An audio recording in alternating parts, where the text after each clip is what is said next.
Oh my God. I can't believe it's working. It only took me forever. Wow. Oh my goodness. You have no idea what I've been through trying to get this stream to get going, but glad that we are finally here. Hopefully it's all working now. We had a black screen going for a while there, but kind of like the Mets bats in this series against the Astros, a black hole for the Mets offenses. They dropped their season opening series to the Astros 2-1. They scored just 5 runs for the entire series, including 1 in the series finale on Sunday. A very disappointing one, no doubt about it.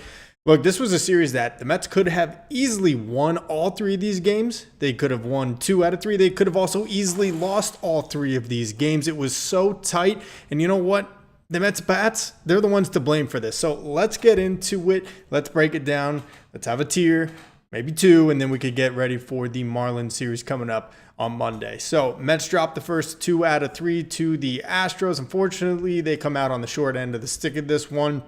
Thursday, opening day, the Mets get 2 aboard in the first inning and don't come away with any runs. They don't threaten again until the 8th inning where they load the bases, but fail to cash in there. And then again in the 9th, of course, when Juan Soto struck out to end that game. Not exactly great execution, but even in the game that the Mets won on Friday, they didn't do such a great job of manufacturing runs. They end up getting the RBI double from Mark Vientos to kick things off in the second, then an RBI single from Jesse Winker following that, and then Juan Soto with the solo shot in the third. And those are all the runs that the Mets score on Friday. They had multiple opportunities to continue to add on in that game and failed to do it. They're barely able to eke out that victory on Friday night. And then on Saturday, the Mets have a chance in the first inning with 2 aboard and can't cash in. Spencer Arrighetti just absolutely shuts them down from that point forward. He retires 13 Mets in a row. They finally tied the game up in the 6th, but really was completely manufactured by Jose Siri being aggressive on the base paths. He draws the walk, he steals second, advances to third on a sacrifice fly, and then scores on a ball that was hit back to the pitcher by Juan Soto. Was not great execution by the Mets top of the order whatsoever. And then when the Mets fall behind 2-1, they have a chance to tie things up or better in the 8th. Leadoff walk for Luis Torrens. Luis Angel Acuna pinch runs for him, promptly steals second base, and then Brett Baty strikes out. Series strikes out after that, and Francisco Lindor grounds out on the first pitch to end the inning. But really just frustrating loss for the Mets on Saturday night. You know, they had so many opportunities in the late innings on all these games, but Saturday night in particular really bothered me. Brett Baty's strikeout to me really was probably the biggest at-bat of that game. And I know a lot of people know I don't like Brett Baty in particular, but I'm not trying to pick on him. It just felt like a crucial moment in that game when you get Luis Torrens on a leadoff walk, Luis Angel Acuna pinch running for him and taking second on the steal, and then for Baty to follow it up with a strikeout. That was just incredibly frustrating and disappointing. Jose Siri, that's kind of what you expect. Look, we know he's boomer bust, but Brett Baty came out, had this amazing spring training. Everyone was ready to hand him the reins at second base and be the starter there for the rest of the year. And so far, not so good. 0 for 5, 3 strikeouts here in the opening series for this year. So very frustrating from Brett Baty there. But just overall, the Mets bats were horrific. So 3 games into this season so far. Yeah, it's a small sample size, but just 5 runs from the Mets offense. Just 12 hits in 88 at-bats. That's a 136 batting average for the team coming out of this series with Houston. They had 13 walks, so I give them credit for at least being a little patient, drawing some walks, but what does it really matter if you're not going to move them over or do anything and cash in on those? I mean, it was just such a frustrating, tough series. They were 2 for 21 with runners in scoring position, and worse than that, 0 for 8 with runners in scoring position and with 2 outs. So really dreadful series for the Mets offense. They had opportunities to win all 3 of these games because their pitching kept them in it the entire way. So let's take a look at this. First, the Mets offense, though, it's going to be fine. Let me just say that. You have to love what you've seen from Juan Soto so far. I think Pete Alonso had some really great approaches at the plate this weekend.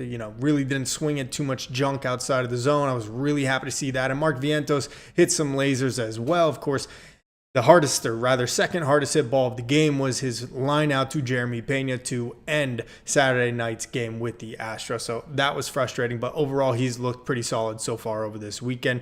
5 runs in a series is just obviously not going to be enough. Okay, I expect the Mets to be scoring 5 runs nearly a game with this offense. And one of the big reasons why they didn't come out on top in this series is because of Francisco Lindor. He was held hitless in this series, and the whispers of that early season slump that he experienced in 2024 are steadily creeping up already here in 2025. He's 0 for 11 so far. He did get an RBI on the sac fly in Thursday's season opener, but he goes 0 for 3 with runners in scoring position against Houston and already has an early hole for himself to dig out of. And again, Brett Baty, 0 for 5 on the series so far, 3 strikeouts, and I thought none more crucial than that strikeout in the 8th inning on Saturday night. We'll see if his playing time starts diminishing. I don't think it's going to happen right away. We already know the situation at second base while Jeff McNeil is out. Brett Baty is going to get the starts versus right-handed pitchers, and Luis Angel Acuna will get the starts against lefties. We already saw Acuna come off the bench in the 2 games, Friday and Saturday, that he didn't start, and so far, so good. He's been running the base as well. He had that great at-bat against Hader.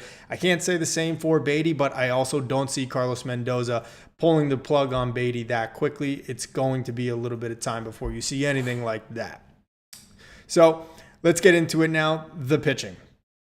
While the offense needs to pick it up, the starting rotation was great, if you ask me. Clay Holmes didn't have his best stuff on Thursday, but he didn't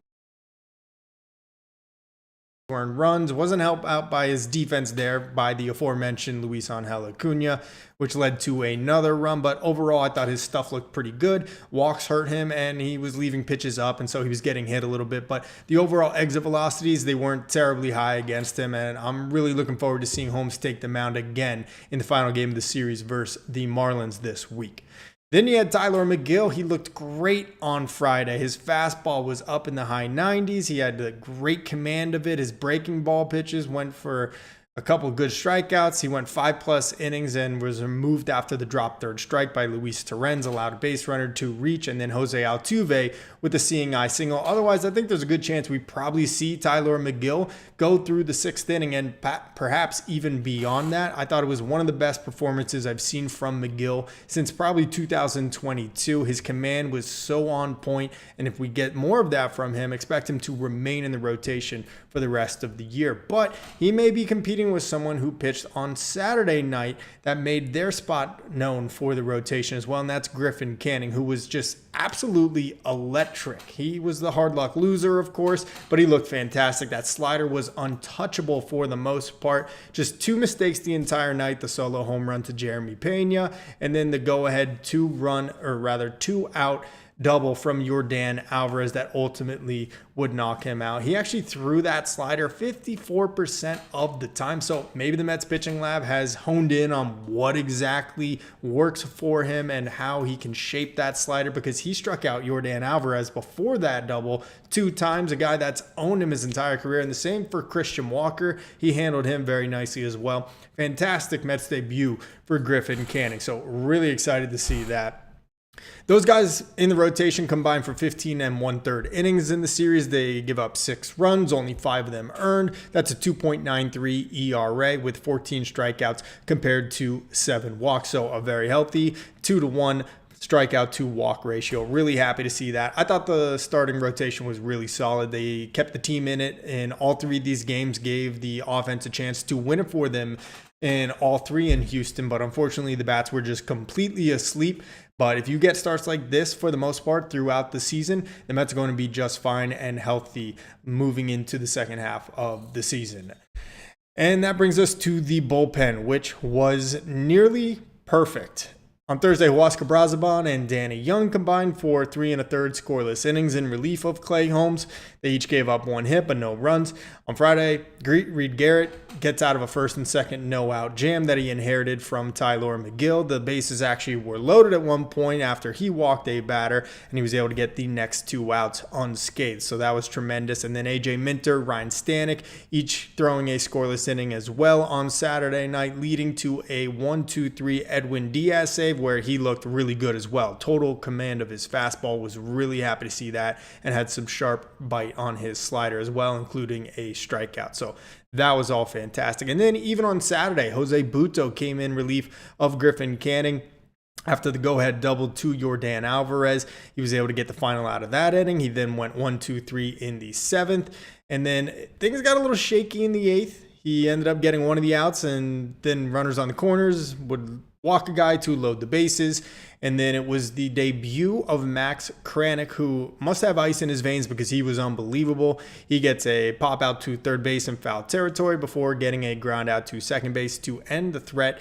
Bases juice, nobody comes home. The Mets bullpen remains perfect. They've now gone 9 2/3 innings on the season so far. They've only given up 3 hits, 6 walks compared to 9 strikeouts. And of course, the biggest thing, no runs, which also of course means no inherited runners have come home on them either. So really good signs from the bullpen, really good signs from the starting rotation. Those are the 2 silver linings from this series. Obviously, the bats need to pick it up. On paper, we know this lineup should be tremendous. I do think they'll turn it around. Let's not forget, we're a little shorthanded not having Francisco Alvarez, but you can't even use that as an excuse because Luis Torrens had more hits than Francisco Alvarez or Brett Beatty combined. So the Mets offense is going to need to pick it up a little bit. They drew a couple of tough pitching matchups. Hopefully Miami will be a get-right spot for them as they'll be facing some not-so-tremendous starting pitching, hopefully down there in South Beach. But let me know in the comment section below, guys, what are your thoughts on the Mets opening series? How are you feeling about them? Are you worried? Are you worried about Francisco Lindor or Brett Beatty? And what did you think of the Mets starting rotation this week of Clay Holmes, Tyler McGill, and Griffin Canning? We'll be back tomorrow with more coverage ahead of the Marlins series. Let's go Mets.